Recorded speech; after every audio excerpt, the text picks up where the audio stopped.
Hello नमस्कार राधे राधे साथियों, आप सभी का स्वागत है एम्बिशन एकेडमी और हमारे यूट्यूब चैनल पढ़ाई अड्डा पे। साथियों, आज की क्लास में हम पढ़ेंगे इकाई का अंक ज्ञात करना।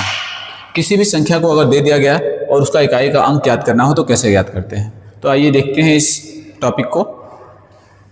इकाई का अंक, सबसे पहले तो ये पता होना चाहिए इकाई का अंक होता क्या है। जैसे हमारे सामने संख्या दे दी गई 25, तो 25 जो संख्या बनी है वो दो अंकों से बनी है, 5 और 2। तो जो दाहिने तरफ का जो अंक होता है उसी को कहा जाता है इकाई का अंक। यानी कोई भी संख्या जब लिखी गई होती है तो उसमें जो दाहिने का सबसे अंक होता है उसको कहा जाता है इकाई, और उसके बाद का जो अंक होता है उसको कहा जाता है दहाई। जैसे हमने एक संख्या लिख ली 5472। अब इसमें पूछा जाए कि इकाई का अंक कौन सा है, तो जो सबसे दाहिने अंक होता है वह होता है इकाई का अंक। उसके बाद का जो अंक होता है वह होता है दहाई का अंक। उसके बाद का अंक कहलाता है सैकड़ा, और उसके बाद का अंक कहलाता है हजार। तो इस प्रकार से जो सबसे दाहिना अंक माना जा होता है वही कहलाता है इकाई का अंक। तो इस प्रकार के जो टॉपिक आते हैं इकाई के अंक वाले, उसमें प्रश्न कैसे आते हैं। जैसे हमारे सामने एक संख्या दे दी गई 25,763। सबसे बेसिक से शुरू करते हैं। सबसे जो निम्नतम स्तर होता है इकाई का अंक जानने का, तो उसके बारे में हम शुरू करते हैं। हम देखते हैं कि 25,763 इस संख्या में अगर पूछा जाए इकाई का अंक, तो सामान्य सी बात है, सभी लोग बता सकते हैं कि जो सबसे दाहिने का अंक होगा वही होगा इकाई का अंक। तो यानी इसका जो इकाई का अंक होगा वो कितना होगा, 3 होगा। उसी प्रकार से अगर दूसरी संख्या है वह है 70,034। अब 70,034 में अंक तो बहुत सारे हैं, 7 है, 0 है, 0 है, 3 है, 4 है। तो इसमें जो सबसे दाहिना अंक होगा वही इकाई अंक कहलाएगा, अर्थात इसका इकाई अंक कितना है, 4। अगली संख्या है 93,239। इसका जो सबसे इकाई का अंक कौन सा है, वह सबसे दाहिना अंक कौन सा है, वो 9 है। तो इसका इकाई अंक कितना होगा, 9। इस प्रकार से कोई भी संख्या दे दी जाए और उसमें अगर पूछा जाए कि उसका इकाई अंक क्या है, तो उस संख्या का जो सबसे दाहिना अंक होता है वही होता है इकाई का अंक। तो इकाई के अंक से वर्तमान में जो भी परीक्षाएं, प्रतियोगी परीक्षाएं जो पूछी हैं, उनमें पूछे कैसे जाते हैं प्रश्न, उन्हीं के बारे में हम चलते हैं, चर्चा करते हैं एक एक करके। तो इसमें सबसे पहला जो टाइप आता है वह आता है गुणनफल का इकाई का अंक। इसमें होता क्या है कि हमें कोई भी संख्याएं दे दी जाएंगी। मान लीजिए ए दे दी गई, बी दे दी गई, सी दे दी गई, डी दे दी गई। इस तरीके से संख्याओं का गुणा कर दिया गया और पूछा जाए कि इनका इकाई का अंक क्या होगा, यानी जो इनका गुणनफल आएगा उसका इकाई का अंक क्या होगा। तो उसके लिए कुछ नियम होते हैं, कुछ शर्तें होती हैं, उन्हीं के बारे में हम चर्चा करेंगे। अब माना हमने एक संख्या, 2-3 संख्या ले ली। हमने कहा 25 गुणे 19 गुणे 13 गुणे 88 गुणे 64। अब इतनी बड़ी संख्या दे दी गई और पूछा जाए कि इकाई का अंक क्या होगा इसमें। तो हमारे पास जो सबसे पहला तरीका है, जो बेसिक तरीका है, वह यह है कि हम सबका संख्या का गुणा करते चलें। यानी 25 का गुणा 19 में करें, फिर 19 का गुणा 13 में करें, फिर 88 में, फिर 64 में। इस तरीके से गुणा करते चलें। तो इतना लंबा गुणा करने में हमें काफ़ी समय लग जाएगा। तो उसके लिए सबसे आसान जो तरीका होता है वह होता है हम किसी सरल तरीके से या किसी शॉर्टकट तरीके से हम इसको सॉल्व करें। ठीक है, तो उसी के बारे में हम चर्चा करेंगे। इस तरीके से जब भी प्रश्न आते हैं तो उनके लिए हमको करना क्या होता है, तो उनके लिए कुछ कंडीशन होती हैं। कुछ कंडीशन क्या होती हैं कि जब कभी भी संख्याओं का गुणा करने को कहा जाए और उन संख्याओं में जो इकाई के अंक हैं वो 5 हों या और सम संख्या हों। जैसे हमने कहा 25 गुणे 22 गुणे 12 गुणे 38 गुणे 75 गुणे 136। इस तरीके से संख्या दे दी गई। अब हमसे अगर यह पूछा जाए कि इनमें इकाई का अंक क्या होगा, इनका जो गुणनफल आएगा उसमें इकाई का अंक क्या होगा, तो उसके लिए हमको इन सब का गुणा करने की बिल्कुल भी जरूरत नहीं है। हमें सबसे पहले यह ध्यान देना है कि क्या इस पूरे के पूरे गुणन वाले प्रश्न में क्या 5 कहीं पे दिख रहा है। सबसे पहले तो हमें 5 देखना है। 5 यहाँ पे है, यहाँ पे है। 5 हमको मिल गया, हमारे पास 5 आ गया। उसके बाद देखिए क्या कोई भी ऐसी संख्या है जो सम संख्या हो, तो सम संख्या हमारे पास कई सारी हैं। 22 है, 12 है, 26 है, 126 है, 38 है, कई सारी सम संख्याएं हैं। तो जब कभी भी 5 का गुणा किसी भी सम संख्या से होता है, 5 का गुणा किसी भी सम संख्या से होता है तो जो इकाई का अंक आता है वो हमेशा 0 आता है। इसका मतलब यह कि अब इन संख्याओं का जब भी हम गुणा करेंगे तो एक बार अगर हमको 5 मिल गया और एक बार कोई भी सम संख्या मिल गई तो बाकी चाहे जो भी संख्याएं हो, चाहे विषम हो, चाहे सम हो, चाहे 5 हो, कितनी भी बार आए हो, उससे हमें कोई मतलब नहीं है। जो इकाई का अंक होगा वह होगा 0। जैसे एग्जाम्पल के तौर पर हम दे सकते हैं 5 का गुणा अगर हमने 1 में करा तो क्या एक सम संख्या है? एक सम संख्या नहीं है, तो उसके लिए उसको हम नहीं लेंगे, हम लेंगे सम संख्या।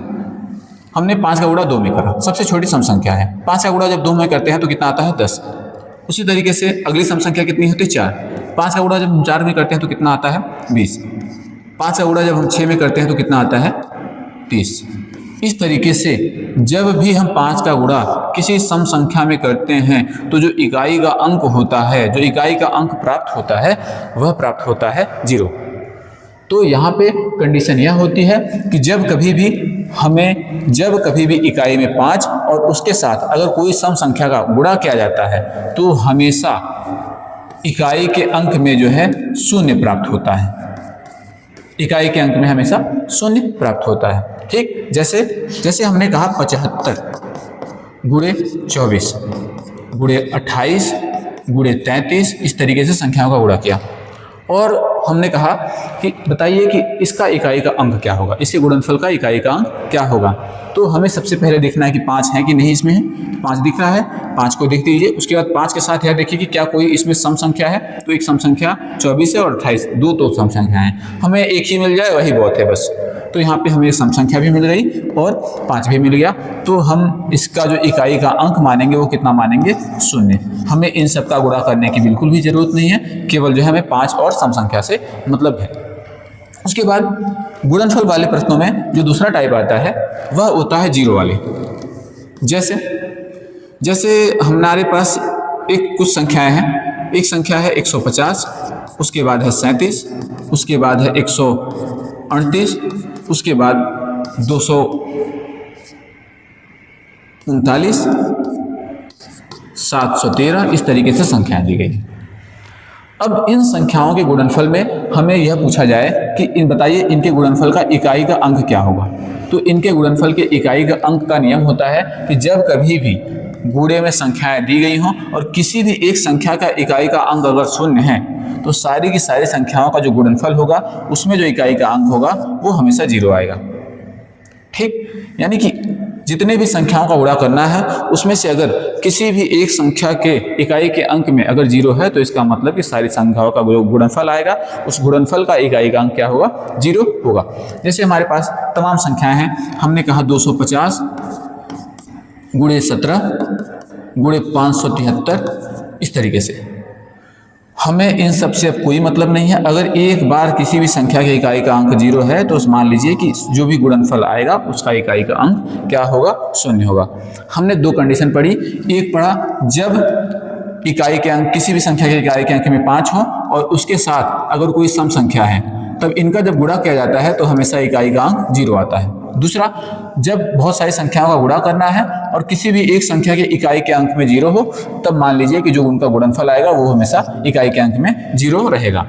ठीक है, आगे देखते हुए हम चलते हैं कि अगला टाइप जो होता है जहाँ से प्रश्न पूछे जाते हैं वास्तविक रूप से आजकल की प्रतियोगी परीक्षाओं में, वो होते हैं घातांकी वाले प्रश्न।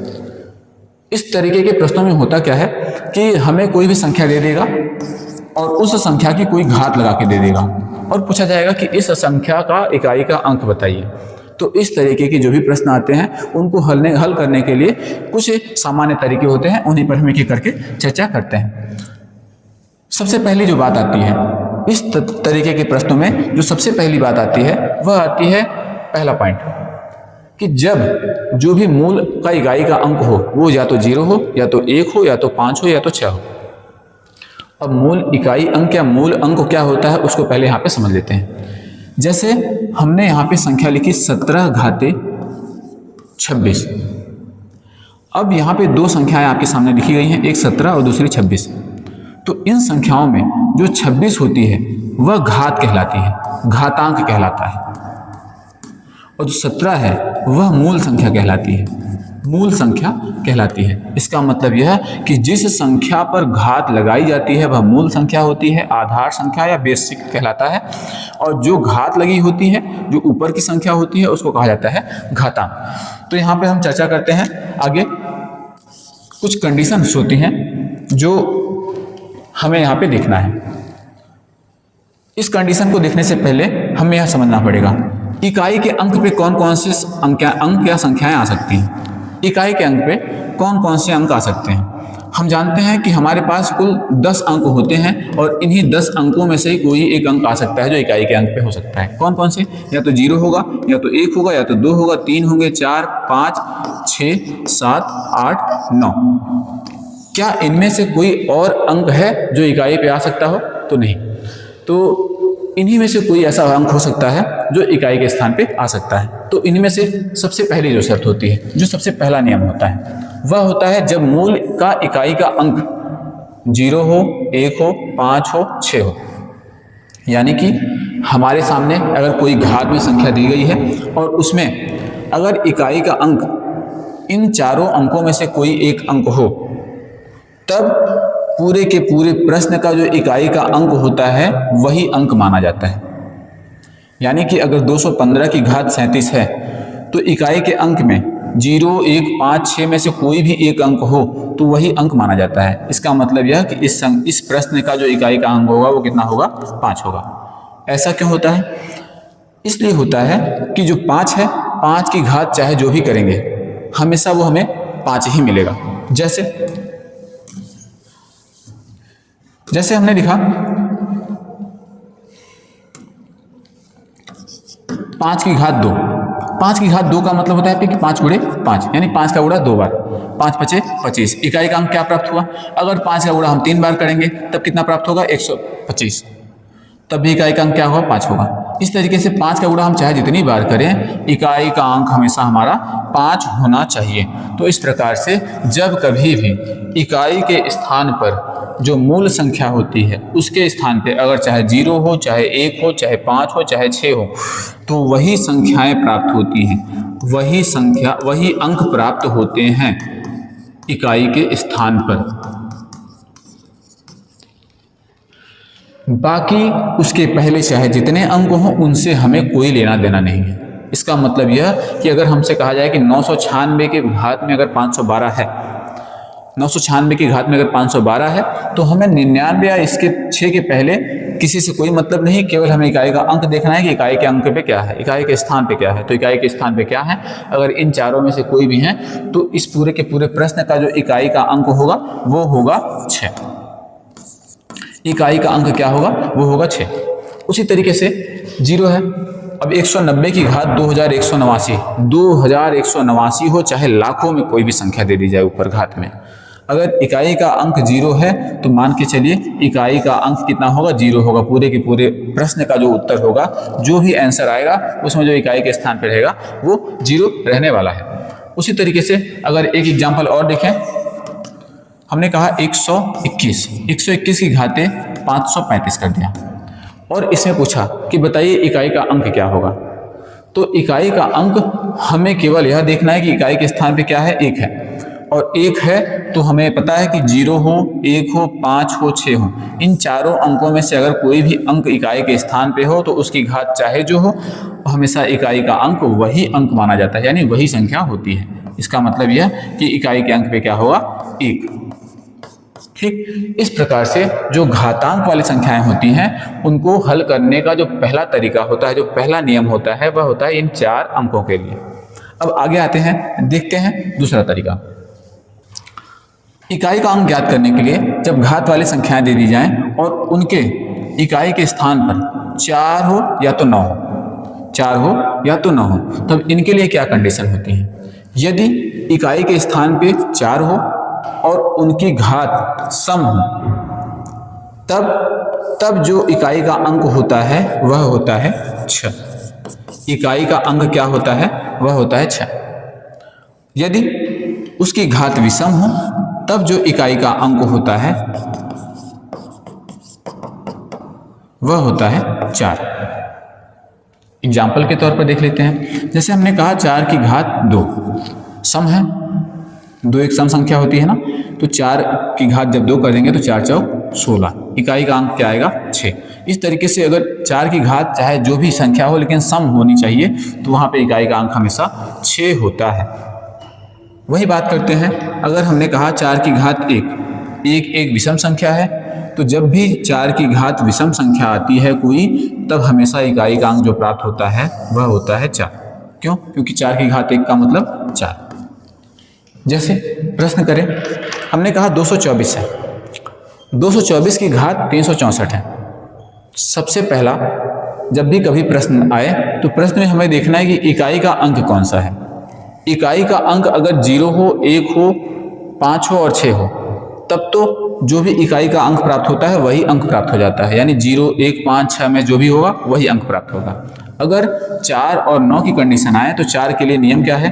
4 के लिए नियम है कि इनकी घात देखिए कि सम संख्या या विषम। तो सम संख्या का मतलब हमें पता है कि जब किसी संख्या के इकाई के स्थान पे 0, 2, 4, 6, 8 आए तो ये सम संख्या कहलाती हैं। तो यहाँ पे इकाई के स्थान पे 4 है तो इसका मतलब इसकी घात सम है, और जब इसकी घात सम होती है तो इसका जो इकाई का अंक होगा वह कितना होगा? वह होगा 6। उसी तरीके से जब कोई भी संख्या दी गई हो, उसका इकाई का अंक अगर 4 हो और उसकी घात विषम हो, तो जब विषम वाली कंडीशन आए तो वहाँ पे जो इकाई का अंक माना जाता है वह वही संख्या यानी 4 ही माना जाएगा यहाँ पे। ठीक है, इस प्रकार से जो दूसरा अंक आता है वह आता है 9। 9 के लिए भी समान कंडीशन है, लेकिन यहाँ पे अंक बदल जाते हैं। 9 के लिए क्या है? 9 की घात जब सम होती है, 9 की घात सम होने का मतलब 9 की घात 2 मान के चलिए, सबसे छोटी सम संख्या हम लेके चलते हैं, चेक कर लेते हैं। 9 की घात 2 का मतलब होता है 81। इकाई के स्थान पे क्या आया? 1। पूरी संख्या क्या आ गई? 81। 81 में इकाई के स्थान पे 1 आया। तो इसका मतलब यह कि जब कभी भी 9 की घात सम होती है तो जो इकाई का अंक होता है वह होता है 1। जब 9 की घात सम हो तब उसका इकाई का अंक हमेशा 1 होता है।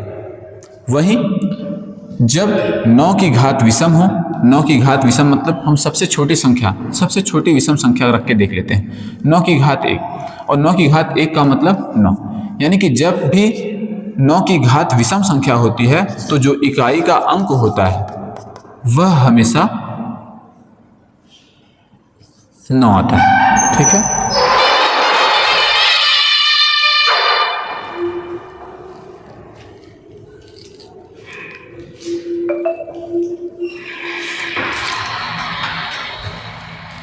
आगे प्रश्न को देखते हैं। जैसे हमने कहा 89 की घात 102, 89 में हमें दिख रहा है कि इकाई के स्थान पे 9 है और 9 की घात जो है वह एक सम संख्या है। तो सम संख्या है तो इसका सीधा सा मतलब है कि इसके इकाई का अंक क्या आएगा? 1 आएगा।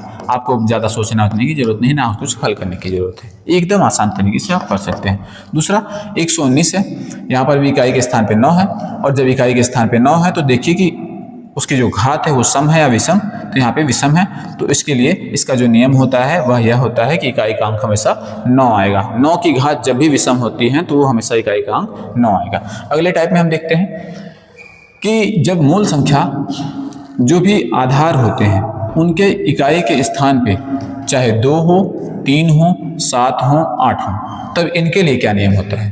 तो इन चारों संख्याओं के लिए एक ही नियम होता है। क्या होता है? इनमें हम करते क्या है कि जो घात होती है उस घात में हम 4 से भाग दे देते हैं। जो इनकी घात होती है उनमें हम 4 से भाग देते हैं। भाग देने के बाद शेष जो मिलता है उसी के आधार पर उसकी घात लगा दी जाती है। जैसे हमने अगर किसी भी संख्या की घात में अगर 4 से भाग दिया, अगर शेष 1 आ रहा है तो इकाई का जो अंक, जो संख्या की घात मानी जाएगी, जो संख्या की घात होगी उस घात को 1 लगा देंगे, घात को 1 बना देंगे। अगर शेष 2 आ रहा है तो घात 2 बना देंगे। अगर शेष 3 आ रहा है तो घात 3 बना देंगे और अगर शेष 4 आ रहा है तो घात जो है, शेष अगर 0 आ रहा है तो घात 4 लगा देंगे। इस प्रकार से हम प्रश्नों को हल करते हैं। जैसे आगे देखिए, यहाँ पे दिया गया 112 की घात 221 है। तो 112 की घात जब 221 है तो हमें सबसे पहले इसकी जो घात है उसमें 4 से भाग देना है, और 4 से भाग देने का नियम होता है कि केवल हमें अंतिम दो संख्याओं में भाग दे देना है, बस, बाकी उससे पहले से कोई मतलब नहीं है। हमने 21 में जब 4 का भाग दिया तो 4 पचे 20 होता है, 4 पचे 20, शेष कितना आया 1। जो शेष आता है वही उस संख्या की घात लगा दी जाती है, यानी 2 की घात कितनी लगा देनी है 1, और जब 2 की घात 1 लगाएंगे तो आंसर क्या आएगा 2। इसका मतलब इसका इकाई का अंक क्या हो जाएगा 2 हो जाएगा। उसी प्रकार से अगला जो प्रश्न है 443। अब यहाँ पे जो 3 है, इकाई का अंक 3 है, तो हमें घात में किससे भाग देना है 4 से, और 4 से जब भी भाग दीजिए घात में तो केवल अंतिम 2 अंकों में 4 से भाग देना है। 4 का भाग जब हम 14 में देते हैं तो कितनी बार जाता है 4 तिहाई 12, 3 बार गया 12 आया, शेष कितना बचा 2। तो जो शेष बचता है उसी को हम इस अंक की घात लगा देते हैं, यानी 3 की घात 2, और 3 की घात 2 का मतलब 9, यानी इकाई का अंक कितना आ जाएगा वह हो जाएगा 9। उसी प्रकार से 37 है, 37 की घात 37, इकाई के अंक में हमें 7 दिख रहा है ना, 7 दिख रहा है, तो हमें इसमें किससे भाग देना है 4 से। जब हम 4 से भाग देते हैं तो 4 का पहाड़ा 9 बार 4 9 36, जब हम 36 आया तो कितना शेष बचा, शेष बचा 1, और शेष 1 बच रहा है तो 7, जो भी शेष बचता है वही घात लगा देते हैं, 7 की घात 1 का मतलब 7। यहाँ पे अगली संख्या है 58, 58 की घात 12 है। अब इसकी कंडीशन में हम करते क्या है कि इसमें 4 से भाग देते हैं। जब हम 12 में 4 से भाग देंगे तो पूरी तरह से कट जाता है, यानी शेष 0 बचेगा, 4 तिहाई 12 पूरा कट जा रहा है, शेष कितना बचा 0। और जब भी शेष 0 बचे तो हमें पता है कि उसकी घात क्या लगा देनी है 4, यानी 8 की घात हमको लगा देनी है 4, और 8 की घात 4 लगाने का मतलब 8 गुणे 8 गुणे 8 गुणे 8। जब 8 का गुणा उसमें करेंगे तो 8 अठाई 64 आया, इधर भी 8 अठाई 64 आया। अब हमें सबसे मतलब नहीं है, केवल इकाई के अंकों का उड़ा कर लेना है, 4 चौक 16, तो अंतिम में हमें 16 प्राप्त हुआ, 16 में भी इकाई के स्थान पे क्या है 6 आया, तो इकाई का अंक क्या हो जाएगा वह हो जाएगा 6। इस तरीके से हम घात वाली संख्याओं को हल करते हैं, ठीक है।